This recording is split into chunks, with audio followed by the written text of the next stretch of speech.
air seninya bayi perempuan usianya berapapun, kan begitu. Atau air seninya bayi laki-laki yang usianya di atas 2 tahun ya. Atau di bawah 2 tahun tapi sudah makan pizza. Misal gitu kan.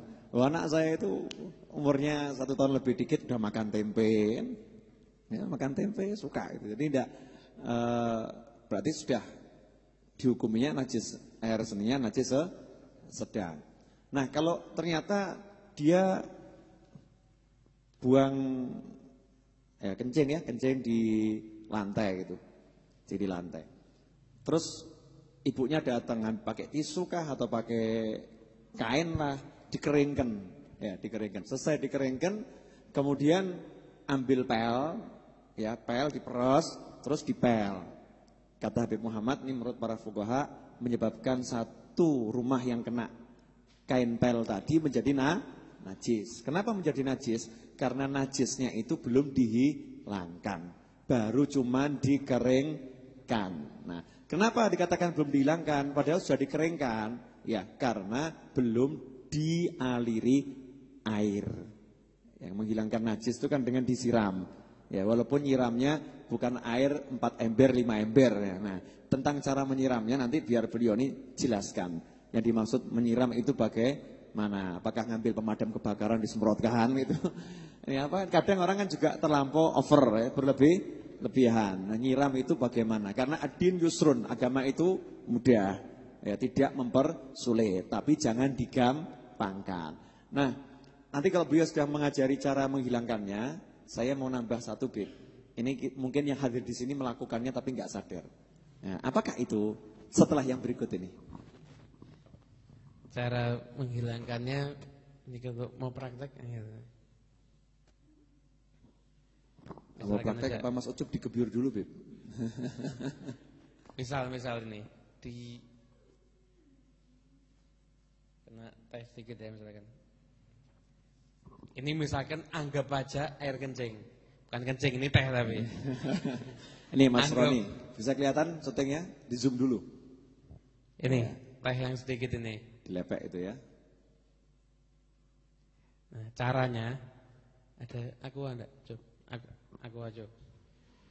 Ini yang kita anggap air kencing ini kita ambil pakai tisu.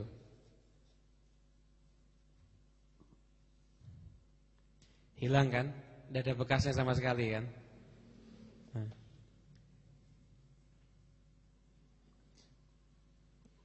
Ya, belum dibuka nih. Coba pinjam pulpennya, Pak.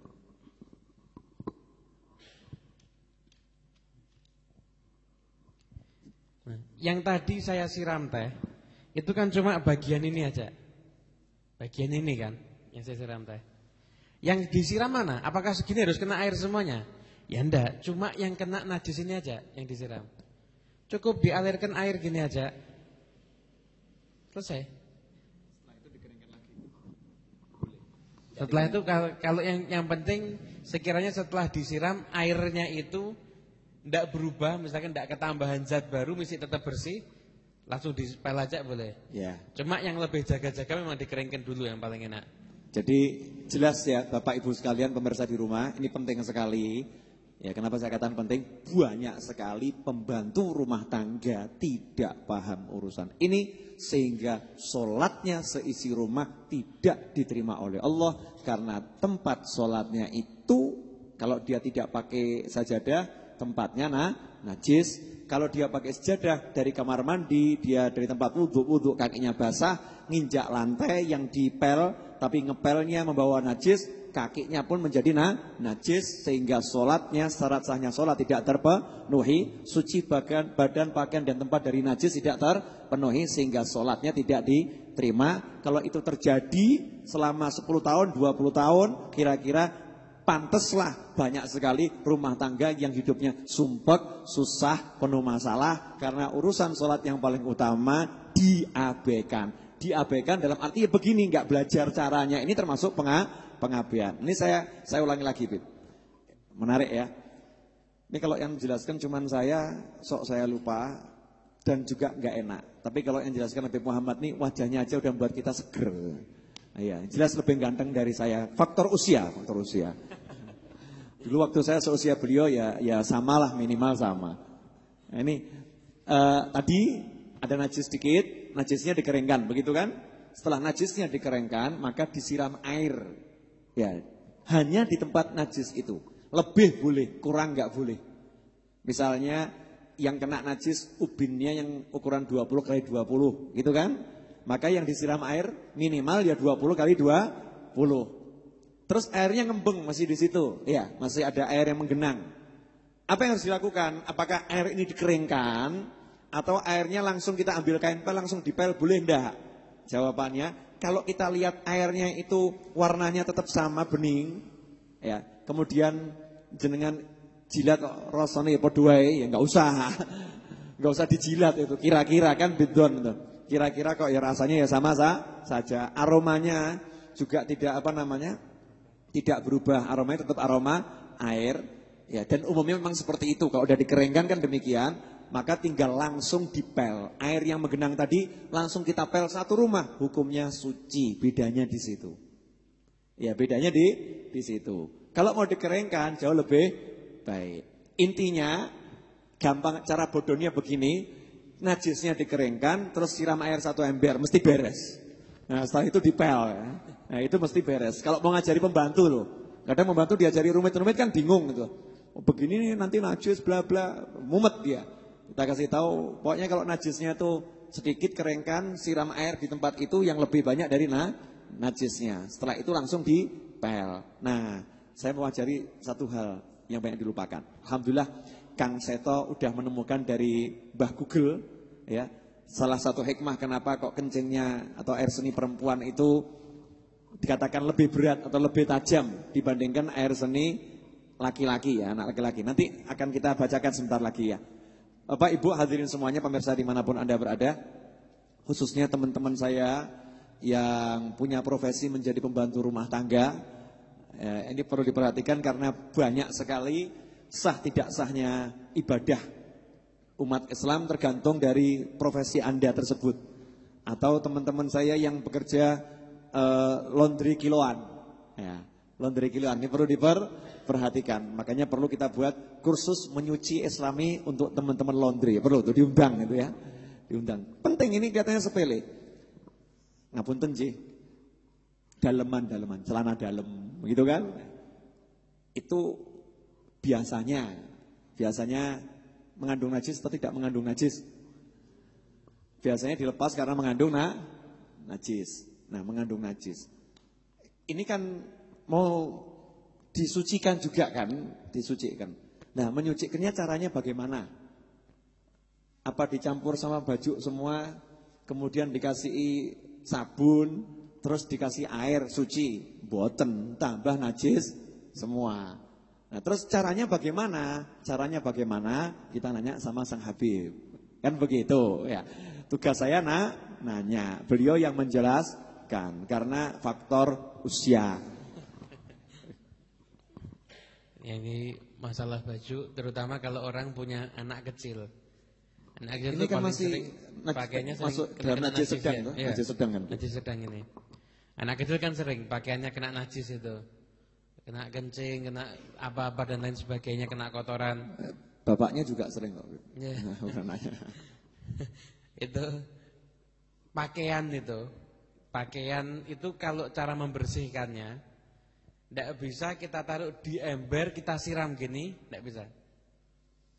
Caranya gimana?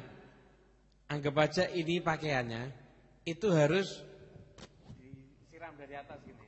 Sekiranya diguyur air, dialiri airnya sampai kena ke bagian yang najis. Kalau bingung ya satu pakaian itu aja, disiram air, diangkat sudah kena air semuanya, basah semuanya, berarti sudah suci. Kalau memang benda najisnya sudah enggak ada. Cuma kalau najis itu berupa misalkan najis kayak anak kencing, kemudian pakaiannya itu sudah ditaruh di tempat pakaian kotor, misalnya sudah 3 hari, kan sudah enggak ada benda najisnya lagi. Kadang-kadang bau pesingnya pun juga sudah hilang. Ya, itu tinggal disiramkan air aja, maka pakaiannya itu sudah menjadi suci. Nah, yang keliru kadang-kadang ditumpuk jadi satu di ember, yang suci, yang najis dikelompokkan, kemudian disiram, embernya dibasahi, jadinya najis semuanya. Gitu. Kalau ma'ul ghusalah gimana, Bib? Air ininya, air untuk apa namanya?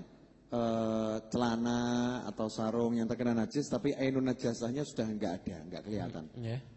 Kalau katanya ma'ul ghusalah ditaruh di ember, kemudian disiram, selama dia sudah teraliri air semua menjadi suci. Wallahu a'lam itu. Itu seperti apa namanya? Kasusnya kalau misalnya tadi itu persis seperti yang di lantai. Kan kasusnya sama dengan seperti yang di lantai. Airnya itu sudah suci ya? Iya. Ya kalau memang berarti sekiranya cuma semuanya, kalau memang semuanya sudah teraliri ya enggak apa-apa, bisa berarti. Jadi cuma sedikit, kalau dalam jaga-jaga takut mesti ada bekas najisnya, itu dikitupkan. Tapi kalau misalkan sudah ini enggak mungkin ada bekas najisnya, cuma memang harus disiram air, di ember enggak ada masalah insyaallah. Ya. Kayak di mesin cuci barang, kalau gitu enggak ada masalah juga. Ya, mesin cuci. Saya garis bawahi dikit. Jadi dalam ilmu fikih ada yang namanya ma'ul ghusalah, air untuk nyuci gitu ya. Perbasuhan. Saya jadi pengen ngasih contoh juga ini ikut Habib Muhammad ini. Nah, ini misal baju dia pakai air, saya pakai teh. Kalau ini kan misalnya najisnya kelihatan kan. Nah kalau najisnya kelihatan ini harus dialiri air, kemudian disucikan sampai najisnya ini enggak kelihatan lagi. Kan seperti itu, misal jenengan bangun tidur ngompol. Nah emangnya enggak bisa ngompol kan, bisa kan ya. Nah, tidur ngompol, basah semua kan. Ya itu wajib disiram air sampai diguyur semua, airnya pun najisnya pun hilang, aromanya enggak ada, ya kan? Rasanya enggak ada, warnanya enggak ada. Sudah, itu sudah suci dengan sendirinya. Yang jadi masalah itu kalau ternyata bukan ngompol, tapi kalau orang Jawa bilang apa? Cuman enggak kuat nahan, naik motor, loncat-loncat gitu kan, terus sedikit ya. Ada dikit tahu kita tadi ketetesan sedikit, tapi enggak kelihatan. Ya. Kan dibuka ya tetap diambu ya padha wae gitu kan ya. Kemudian warnanya juga itu sudah kering, tapi yakin ada najis di situ. Yang seperti itu menurut yang sepanjang saya pelajari dalam berbagai kitab dan beberapa ulama, ditaruh di ember, kemudian disiram air, maka dengan sendirinya dia sudah menjadi suci. Itu karena itu ma'ul ghusalah, ya, jadi suci selama airnya itu kemudian kita lihat tidak berubah rasanya, warnanya atau aromanya, dan umumnya nek mong setetes ku ya ora berubah kan begitu. Ini menjadi najis kalau bukannya kita siram air, tapi ember diisi air, baru kemudian tadi yang najisnya enggak kelihatan itu dimasukkan. Yang begitu menjadikan seluruh air najis. Hukumnya persis sama dengan lantai yang kena kencing bayi tadi.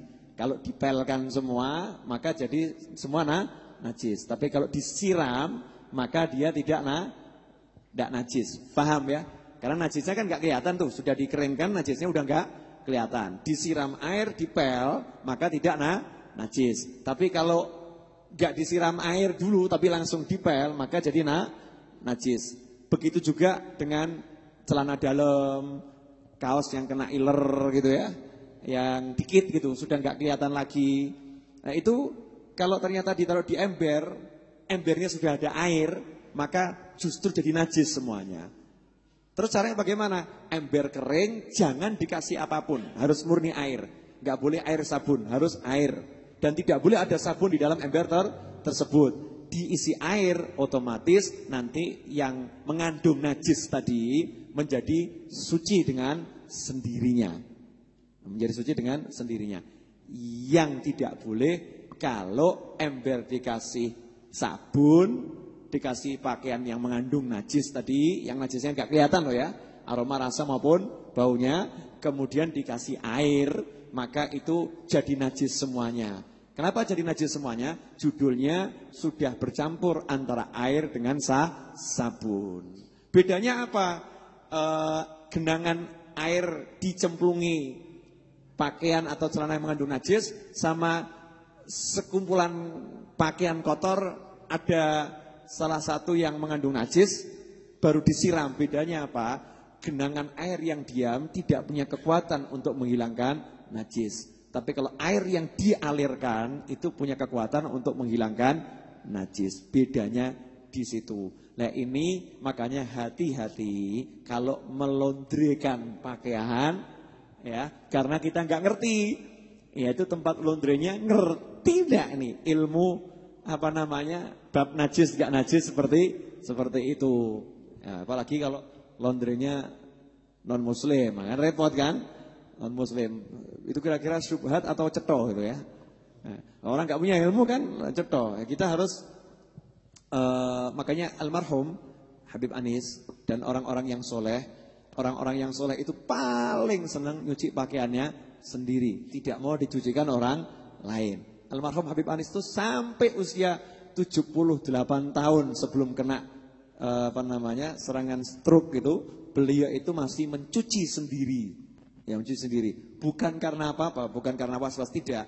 Beliau mengatakan, saya imam, saya harus tahu betul semua yang saya pakai itu suci. Saya rasa bertanggung jawab kepada makmum saya. Kalau ada yang tidak suci, saya jadi imam, sholat saya tidak terima, sholat seluruh makmum saya tidak diterima oleh Allah gara-gara saya. Hati-hatinya sampai seperti itu. Para istri jangan sampai suaminya sholatnya nggak diterima gara-gara Anda nggak punya ilmu nyuci. Ya Bu ya. Ini mengerikan atau enggak mengerikan nih? Hah? Gitu Beb ya? Makhluk salah. Makhluk salah ya. Ada juga di sini. Ada keterangannya? Ya.